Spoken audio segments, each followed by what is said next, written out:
네, 앞서 저희가 속보로 전해드렸는데 전국 철도 노동조합이 내일부터 결국 파업에 들어가게 됐습니다. 사측은 코레일과 마지막 교섭을 벌였지만 결국 결렬됐는데요.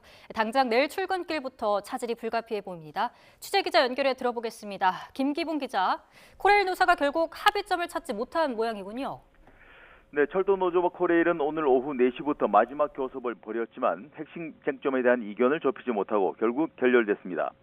노조는 6년째 시범 운영 중인 4조 2교대 근무 시스템의 완전 정착, 기본급 2.5% 정액 인상, 노조원에 대한 과도한 감시 처벌 중단 요구 등을 요구했지만 타협점을 찾지 못했습니다.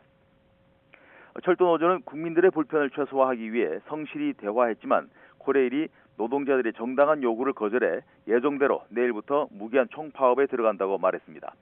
철도 노조는 앞서 지난달 18일부터 일주일 동안 준법 투쟁이라 불리는 태업을 했고 그 이후에도 계속 사측과 교섭을 벌였지만 결국 합의점을 찾지 못했습니다.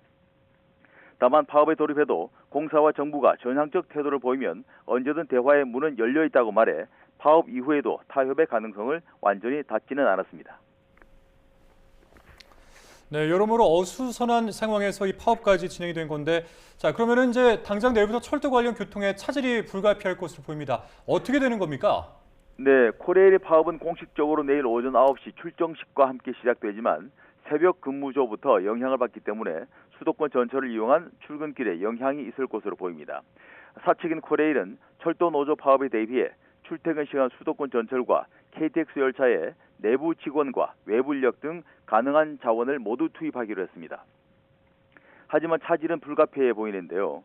수도권 전철의 경우 출퇴근 시간대엔 평소 대비 90%, 그 외 시간대엔 평소 대비 75%만이 운행하게 됩니다. 코레일이 운행하는 수도권 전철은 1, 3, 4호선 거의 전 구간과 경의중앙선, 수인분당선 등이 해당됩니다. 또 KTX는 평소에 67%, 새마을호와 무궁화호는 각각 58%와 62% 수준으로 운행된다고 밝혔습니다. 코레일은 1,348명의 필수 유지 인력에 대체 인력 4,513명 등 모두 14,800여 명으로 근무를 할 예정인데 평시 인력의 60% 수준입니다.